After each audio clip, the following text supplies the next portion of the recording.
Hey everyone, I'm Kobus, and today we're going to tackle the Dark Age Hunt on Titan.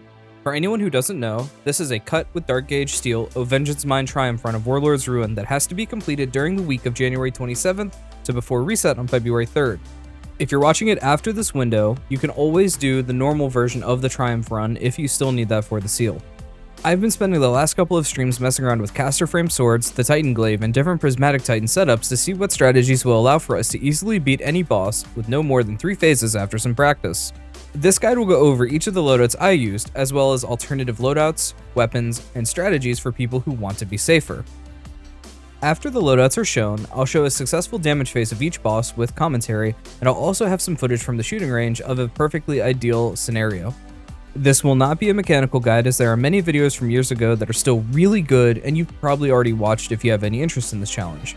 As with all my videos, there will be timestamps to skip around to what you need, so let's get into the guide. The first boss of Warlord's Ruin is named Rathil, and he's also the easiest boss. My first clear while strategizing for this challenge didn't even use any exotic armor because it wasn't needed. The general loadout is this: Banner of War Strand Titan with Wolfsbane. The Wolfsbane I used had Burning Ambition, but Attrition Orbs is another option. Banner of War keeps you healed throughout the encounter, and the extra damage is a nice bonus. You could do more damage with a Prismatic Thundercrash setup like we'll use on Heaven, but it's a fast encounter that doesn't really need much min-maxing. If you don't want to use Wolfsbane or don't have it, the Praxic Blade on Solar Titan would be another safe damage strategy that doesn't need you to pre-charge the perk. Other swords that would be good would be any Waveframe sword with the damage perk if you're choosing, or really any sword with the damage perk. Even if you're not fast, as long as you're safe, you'll get through it eventually. Here's a clip from my solo flawless run I did on Tuesday so you can see what it was like without a controlled environment.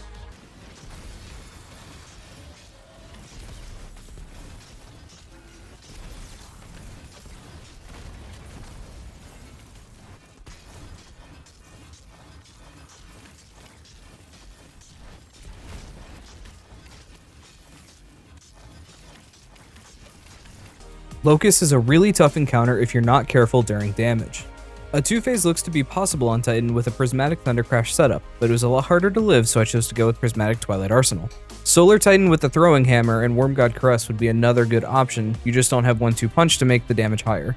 Moving back to Prismatic, Facet of Purpose on Void lets you get an overshield regularly with all the orbs we're going to make with Attrition Orbs on the sword. That overshield will let swords and melees apply weaken to the target for extra damage. For the armor, I'd recommend Swordmaster, Sage Protector, or Pherapode in 2 pieces. Mix and match which ones fit your style. I used Swordmaster and Sage Protector.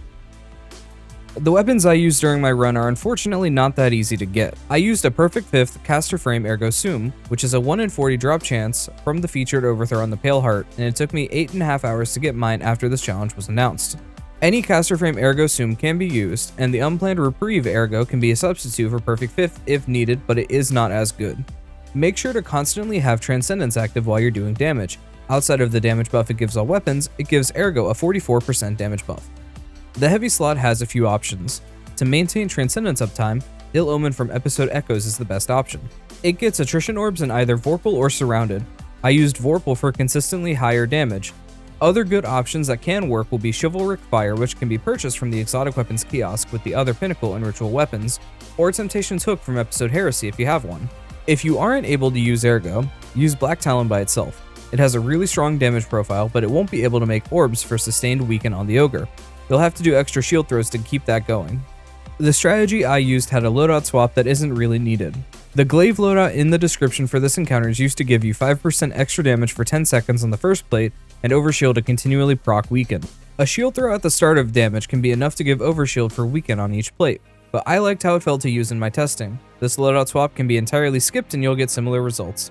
An alternative route that can be taken would be using a crossbow or Leviathan's Breath. Due to the boss being an ogre and all the adds in the arena, I think that it could be difficult to get consistent crits, so it's not an option I used. If you wanted extra healing, you could choose to use Banner of War or a Solar Titan like I mentioned earlier.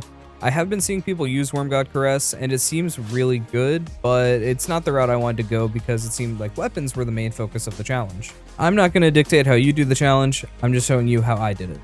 Here's a clip from my practice stream so you can see exactly what I did.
Similar to the last encounter, we'll be using Prismatic Titan for Heffend, but Solar and Strand are also good options.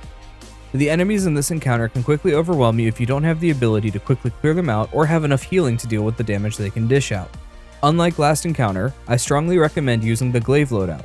The bubble gives you a Void Overshield for applying Weaken, the melee can synergize well with any Knockout, Banner of War, or Wormgod Crest loadout, and the projectile can make enemies explode with a destabilizing rounds effect on kill.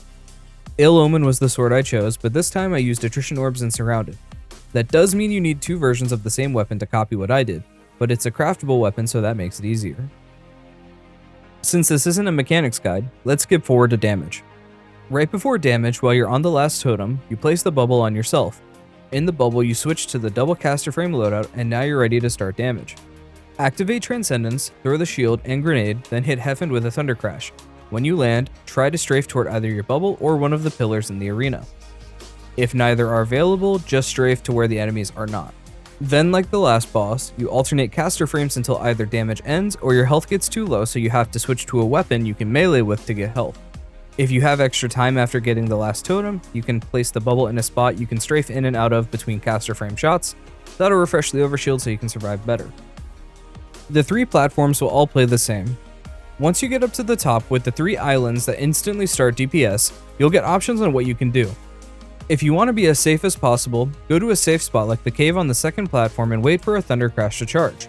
Then you can activate the DPS phase, throw a shield and grenade to apply debuffs, then Thunder Crash and use caster frames as usual.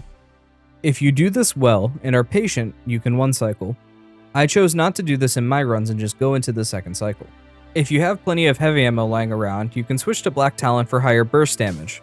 It also means that you have higher damage when you don't have Transcendence. You need to go into Final Stand with the Transcendence or a super to have a high chance of clearing. There aren't any enemies to melee for healing, so the shield throw's overshield gives you enough health to live.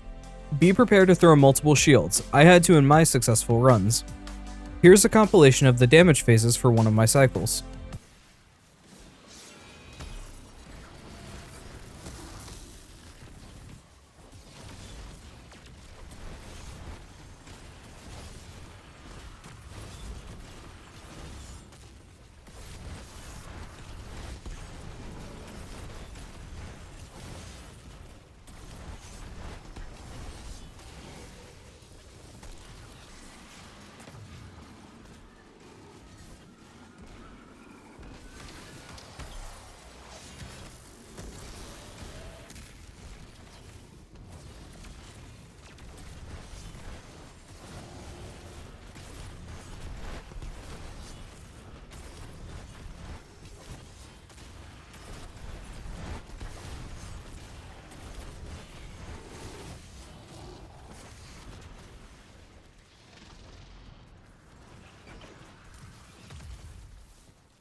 And with that, the Dark Age hunt is complete. This was just what I did. There are many other strategies to get this done though. If you completed this, let me know how it went. If you like this, give me a sub here and follow on Twitch, and I hope your runs go well. Here's me completing it on my solo flawless run.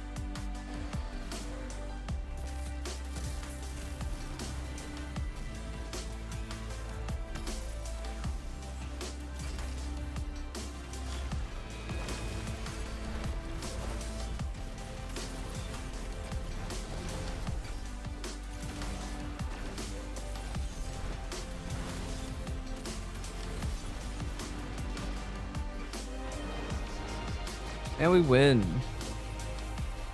That wasn't too bad.